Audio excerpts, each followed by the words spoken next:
Благодарам на сите за присуството што дојдовте. Како што веќе Марија кажа, ова е процес на моментно отварање на процесот фактички на измени на Законот за административни службеници и Законот за вработени во јавниот сектор. Јас навистина кратко ќе зборувам на почеток само околу што ни е интенцијата и динамиката во овој процес, а потоа малце колегите и во детали ќе презентираат дел од некои од нашите наводи што ги имаме од аспект и на Министерството, но и до институциите, затоа што имавме неколку следби на кои што направивме наши анализи, и директорот од агенцијата Глигоров ќе презентира од аспект на имплементација во постапките за вработување. Но, навистина е време, помина неколку години од постоењето, од важноста на овој закон, да направиме еден пресек и да направиме анализа околу кои се евентуалните проблеми или недоречености во имплементацијата на овие два закони. Значи, не станува збор за нови законски решенија. Не станува збор, јас би рекол, дури за некои големи тектонски промени на законите. Зборуваме за измени кои што значат, покажале, од искуство ни покажале дека имаме проблем во имплементацијата на законот. И ние сега ќе презентираме дел од нашите наводи, што не значи дека тоа е се. Апсолутно сакавме да се консултираме со сите заинтересирани страни, со сите представници на институциите и на невладините организации и на експертите и стручната јавност, за да видиме од нивна страна исто така кои се забелешките и што можеме да направиме за законот биде пред се повеќе да корелира со реалноста и да бидеме поефикасни во неговото спроведување. Процесот, како што гледате, не го водиме да презентираме готов текст или наши предлози, да ги ставиме и да зборуваме за тоа. Не, ние сега влегуваме во фаза на драфтирање на измените и сакаме да се консултираме со сите заинтересирани страни во оваа фаза, пред да почнеме да пишуваме било какви предлози. Знам за некој тоа значи и звучи чудно, зашто не сме многу навикнати на нашата земја. Обично се истовара предлог и се вика ова е нашето и сега кажувајте. Не, во овој дел сакаме навистина се консултираме, знаеме кои си дел од забелешките, сме имале состаноци, сте доаѓале кај нас и сме ги дискутирале, но сакавме и во јавност да ги отвориме дел од барањата кои што ги имаат различни институции и сектори во овој дел. Без да навлегувам во конкретно кој и како, дел се според нас објективни, дел можеби не, но токму сакаме јавно, пред целата јавност да ги дискутираме овие прашања, затоа што очигледно и според денешниот интерес и на медиумите дека да, граѓаните се заинтересирани за имплементацијата токму на овие два закони и јавноста е сензитивна околу имплементацијата на законите или евентуално некаква недоволно добра искористеност на законските решенија во овој дел. Ние, пак ќе кажам, имаме некои одредени наши согледувања, но без никој да ги свати тие дека се дефинитивни и мора така да биде. Напротив, ќе ги презентираме и спремни сме за дискусија, за дебата. Динамиката во која што сакаме да го завршиме овој процес е некаде во јуни месец, ако можеме би било добро да влеземе во владина процедура, а во јули, ако можеме во зависност од агендата во собранието и што таму ќе се случува и да влезе во собраниска процедура. Со оглед на августовската ферија, дали ќе успее да се усвојат овие предлог измени пред почетокот на одморите, односно 1-2 август, ќе видиме се во зависност од агендата на собранието, но најкасно еве да кажеме почетокот на септември, иако нашата интенција ќе биде тоа да биде до крајот на јули. Нема да брзаме како што гледате, пред нас се неколку месеци во кои што ќе се консултираме.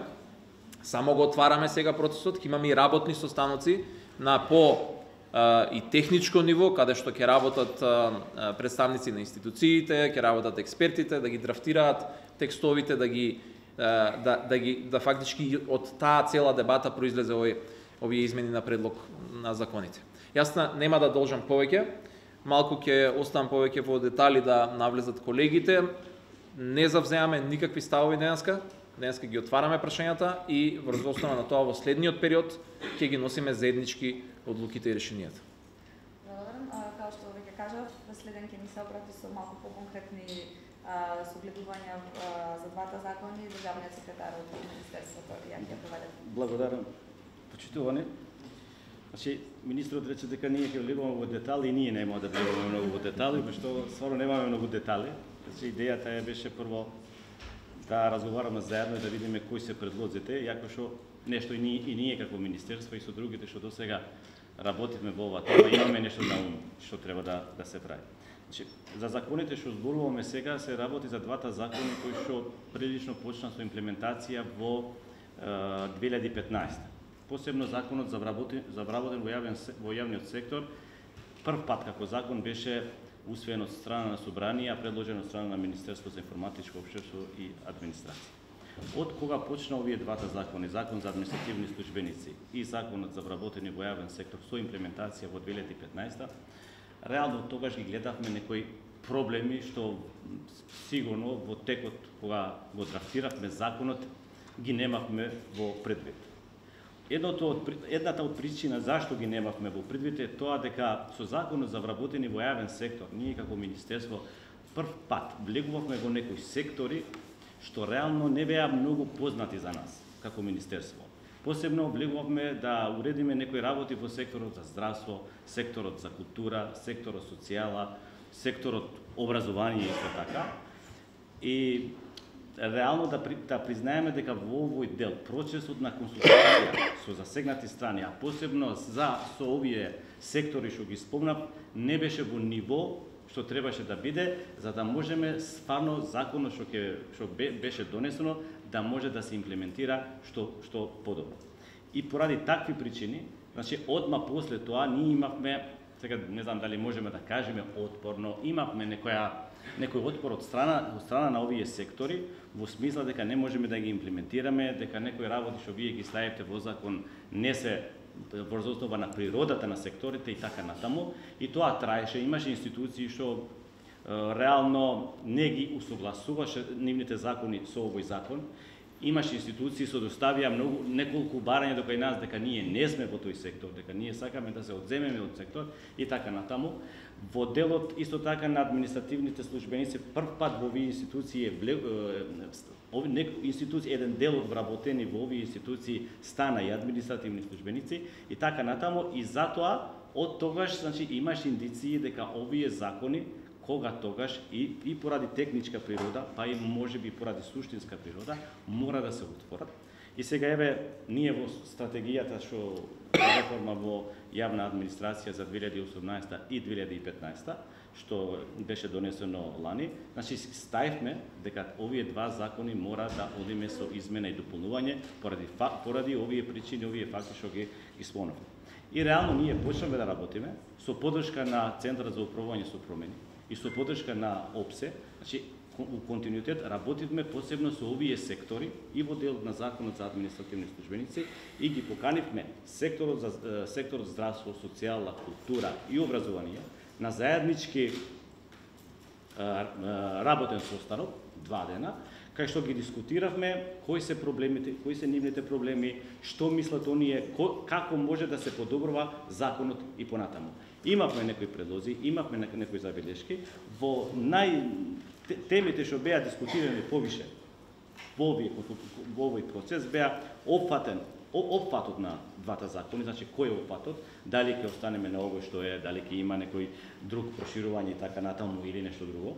Беше класификација на вработените во јавниот сектор, планирањето на вработување, мобилноста, трансфер листа, вработување на определено време, постапките за вработување и унапредување на административните службеници, управувањето со ефект, дисциплинската одговорност, плати и надоместоци на административните службеници, кои што време мислам дека и да разговараме со овој дел. И од таму ние имаме некои предлози, имаме некои идеи, но уште немаме некој точно решение, пошто сакаме процесот да го отвориме сите заедно и со другите засегнати страни, за на крај, евентуално, после сите овие работи, да доаѓаме до некоја заеднички решение во смисла на подобрување на овие двата закони, всушност за да биде исто така, за да може законот стварно да биде имплементиран. Во овој случај, ја сакам да кажам само уште една друга работа. Ние сме свесни дека стварно создававме одредени проблеми на овие сектори, поради тоа што не се консултиравме во ниво што требаше да се консултираме, но во одредени случаи, иако законот беше многу јасно, И во овие ситуации имаме одреден отпор, што ја мислам дека не требаше тој отпор да биде, но еве моментот за сите заедно да седнеме и да ги расчистиме сите работи во следниот период. Ние веќе имавме само после можеби на крај тоа, ама е секој, веќе имавме исто така и соработка во овој дел и во ОПСЕ плюс за наредниот период за да ни помогнат исто така овој процес да го тераме до крај заедно. Благодарам, Билјана. Добро, дозволете ми само како поттик на вашата дискусија да споделам дел од размислувањата, дел од дискусиите кои што се водеа во тие неколку работилници. Да додадам само уште и дека имавме во самата инклузивност на процесот, го имавме вклучено и синдикатот на УПОС, се одржаа 2 работилници, едната лани во мај, на која што и ја отворивме всушност темата дали има потреба или не од измени на Законот за административни службеници и Законот за вработени во јавниот сектор. Ја надоврзавме таа дискусија на уште еден настан сега, паралелно со постоењето на првиот нацрт на Законот за висока раководна служба. Ќе се согласите сите дека не само заради фактот што во акцискиот план на стратегијата за реформата на јавната администрација тие влегуваат во остварувањето на заедничката посебна цел деполитизација и понатамошна професионализација на администрацијата, туку неизоставно мора да ги гледаме како еден пакет на закони кои што ќе се чии што измени и дополнувања во случај донесување на новиот закон за висока раководна служба ќе мора да ги гледаме во корелација и како заедничко прифатливи решенија.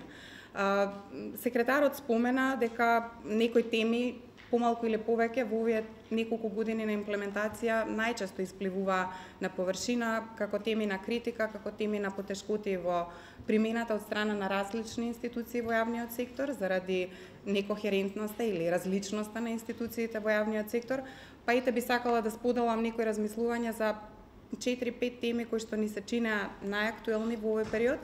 За деталите во однос на постапката за вработување и унапредување ќе зборува најкомпетентно директорот на Агенцијата за администрација, имајќи во предвид дека секојдневно се соочуваат со спроведување на постапки за вработување на административни службеници.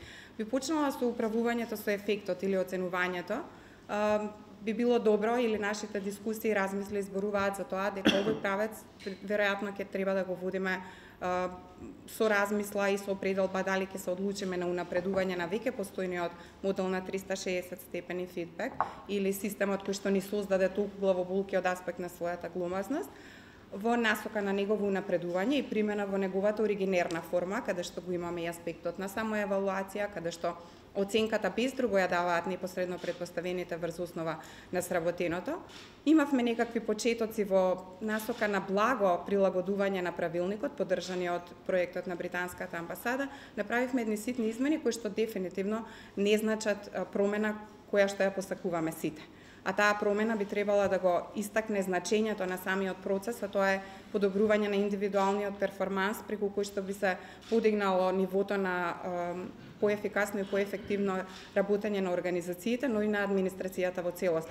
Граѓаните од една страна очекуваат поквалитетни, побрзи услуги, ние, административните службеници, очекуваме поголема мотивација за сработеното. Целта на оценувањето и на тој процес на управување со ефектот треба да ни биде заедничка и да не доведе до истот, а не да биде алатка преку која што менаџерите ќе можат да се справуваат со кадрите кои што не им се најповолја. Понатаму зборувавме многу за процесот на планирање. Сите вие од институциите се соочувавте со потешкоти во имплементацијата на делот на годишните планови за вработување. И тука некаде попат ја изгубивме идејата. Идејата или смислата на планирањето на вработувањето како сегмент на управување со човечки ресурси беше да го унапредиме стратешкото планирање, да се навикнеме да ги планираме ресурсите согласно потребите на годишните планови на институциите. Тука некаде сакавме да го подобриме процесот на секторско планирање, но при тоа со особено значаен аспект на подигнување на имплементацијата на начелото на соодветна и правечна застапеност на припадниците на заедниците. Се покажа дека балансерот, вака како што е осмислен, не е најсрекното решение и не го дава одговорот за квалитативните потреби на институциите. Дали ние навистина имаме потреба и од кој вид и профил на вработени. Понатаму разговаравме за дисциплинските постапки. Се согласивме без малку единствени, бевме во ставот дека Непотребно е голем бројот на членовите на комисиите за дисциплински постапки, дека имаме правни празнини кои што создаваат проблеми и кај колегите кога одлучуваат во втор степен. Прашањето на суспензијата, недореченоста на конечното решение од аспект на суспензијата, дали сите тие аспекти кои што ги регулира постапката се доречени до крај или не, и од аспект на отпочнување на постапката, на третирање на субјективните и објективните рокови за водење на постапката и утврдување на дисциплинската одговорност. И како последна би сакала да ја спомнам мобилноста. Исклучително значаен исчекор беше направен во Законот за вработени во јавен сектор, кога беше за прв пат воведено и вработувањето на определено време, но и мобилноста од една во друга институција. Да, свесни сме дека наведум звучи ригидно и просторот за подобрување и намалување на таа ригидност во постапките на мобилност би ја гледале евентуално во групите на вработени каде што се даватели на јавни услуги и помошно-технички лица, но самиот аспект на административни службеници за чувување на конзистентноста, на кохерентноста на системот на административна служба, секако дека не би сакале да биде нарушен и дека би сакале да обстои на принципите на кои што и сега е воспоставен. И тука некаде е проблематичноста на трансфер листата. Имавме за жал неколку примери во минатото, со некои се справивме добро, но еве и сега како последица на бројни процеси на унапредување на внатрешно работење, спроведување на функционални анализи, ќе се соочиме можеби со потреба и за операционализација на таа трансфер листа, која што дефинитивно се уште не представува проблем за кој немаме решение. Ето ова само како поттик за дискусијата. Директорот на Агенцијата за администрација Спасе Глигоров кој се осврне повеќе на потребата од измени нивното искуство како агенција при имплементација на Законот за административни службеници. Благодарам.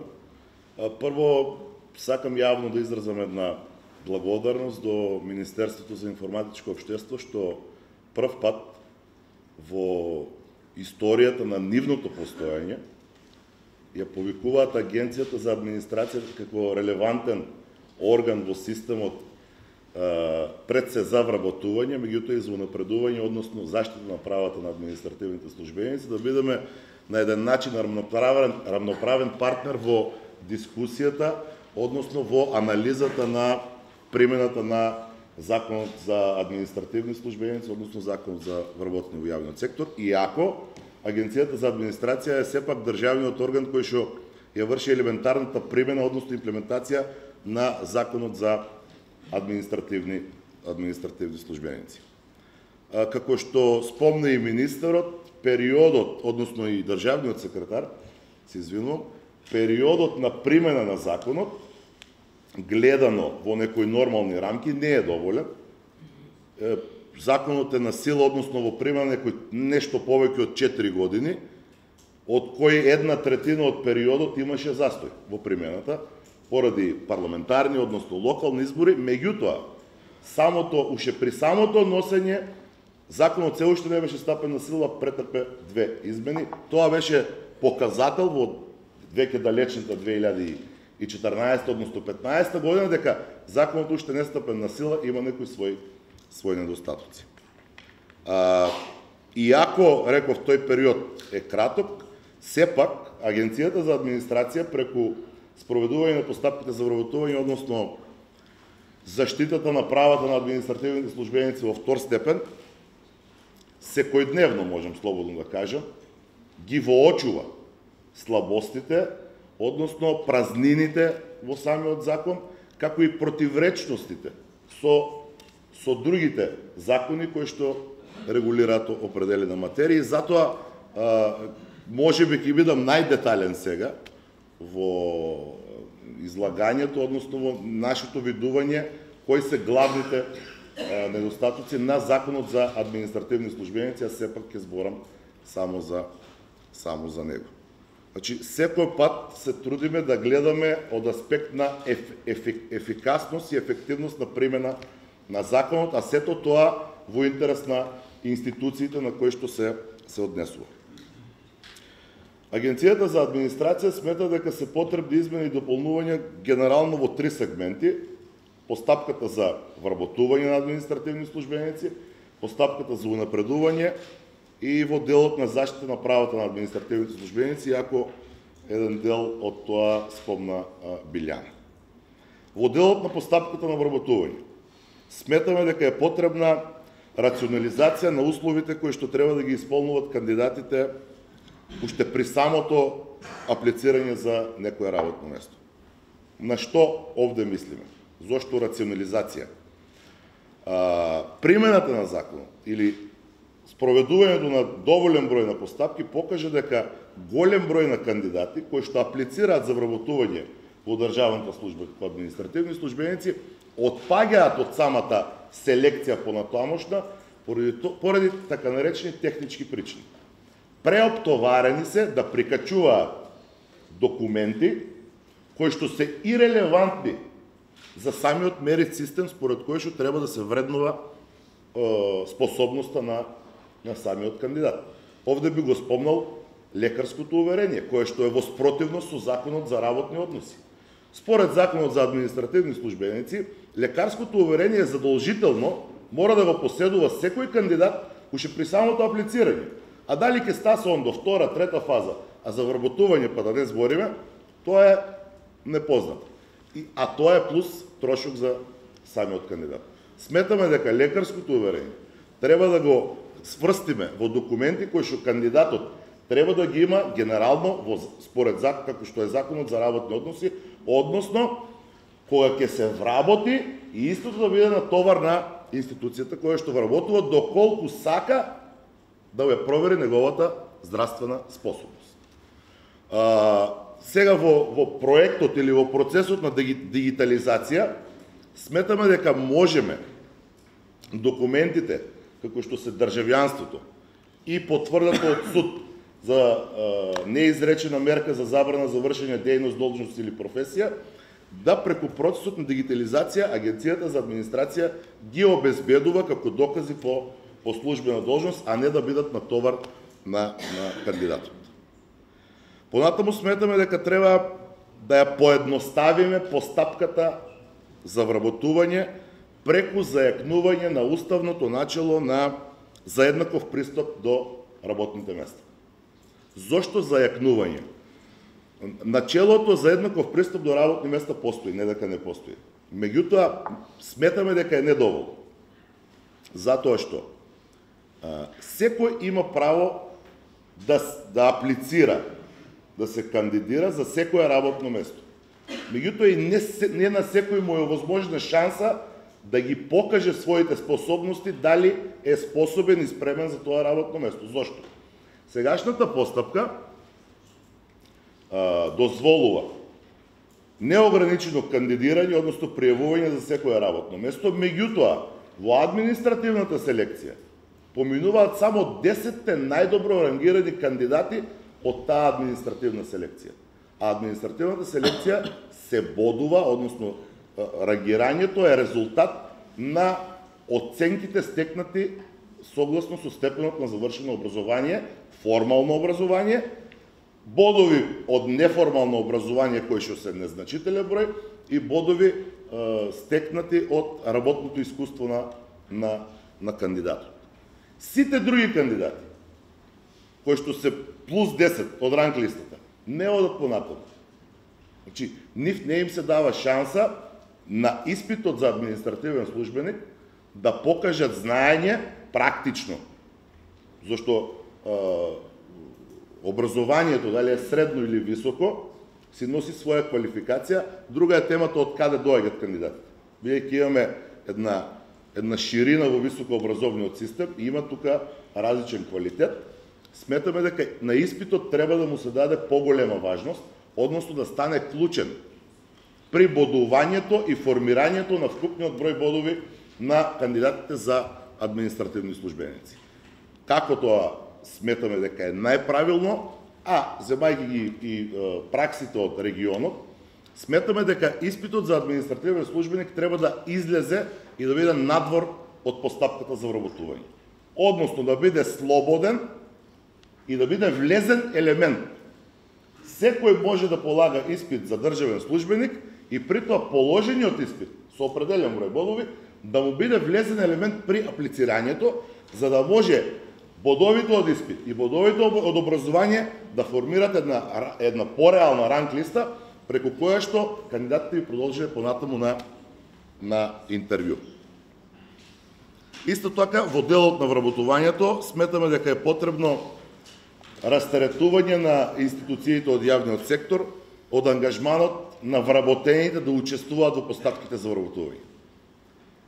Практичната примена, односно практичното искуство на институциите кои што вработуваат административни службеници е страшно. За јавен област на кој што има 10 работни места, они треба да формираат 10 различни комисии.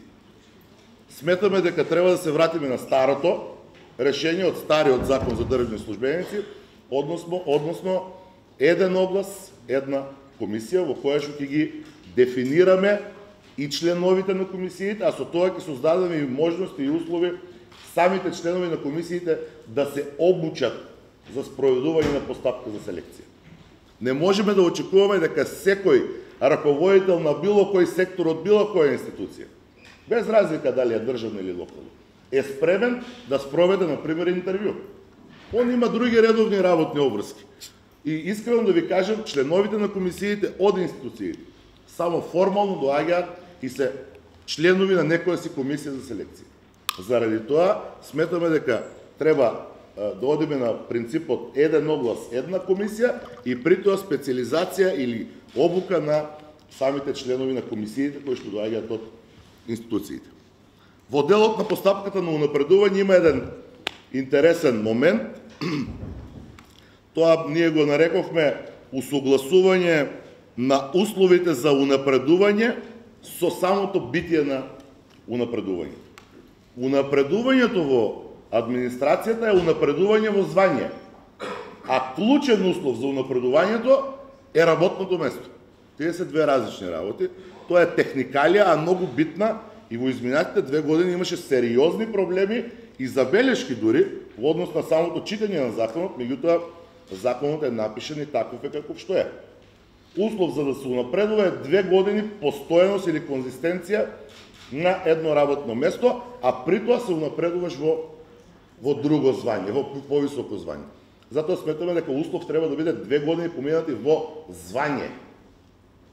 Звањето да биде основ за унапредување во друго звање, а не работното место.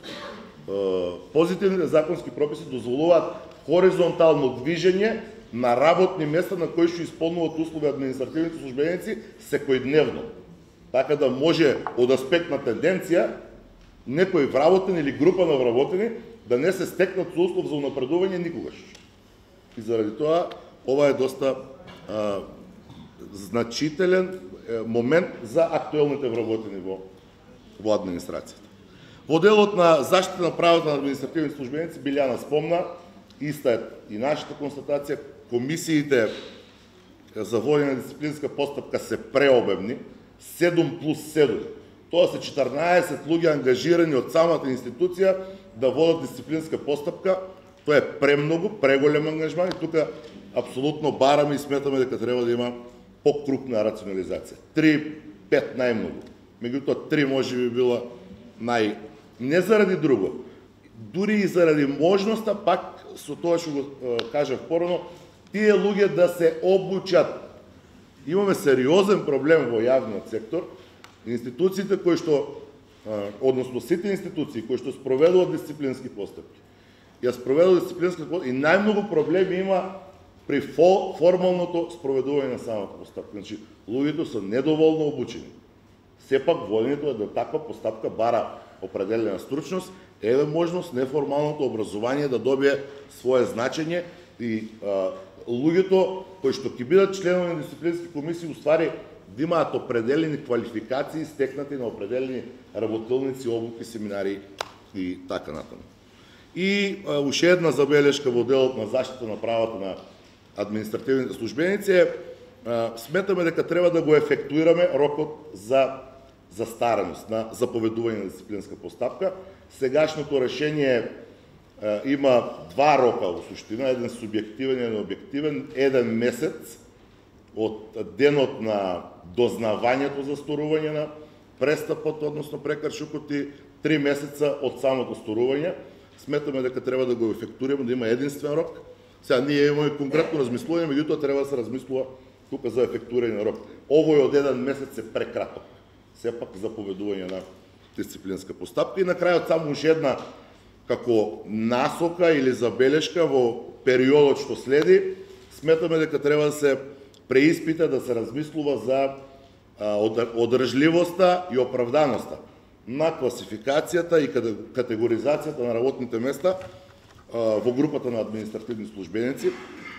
Овде посебно мислиме на нивоата на работни места. Сметаме дека има премногу нивоа на работни места во нашата администрација, а системот на државната администрација не е таков да ги исполнува сите нивоа. Значи имаме по 3 нивоа во секое по 4 звања во секое ниво.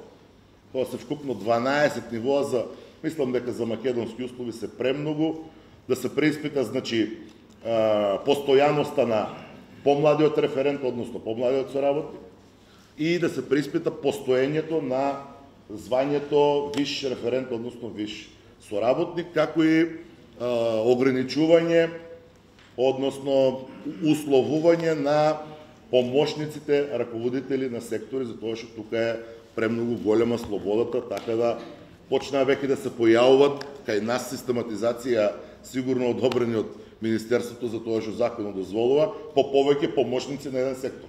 Тоа е сериозна најава дека тука може да ни се јават непотребни работни места големи. Ви благодарам.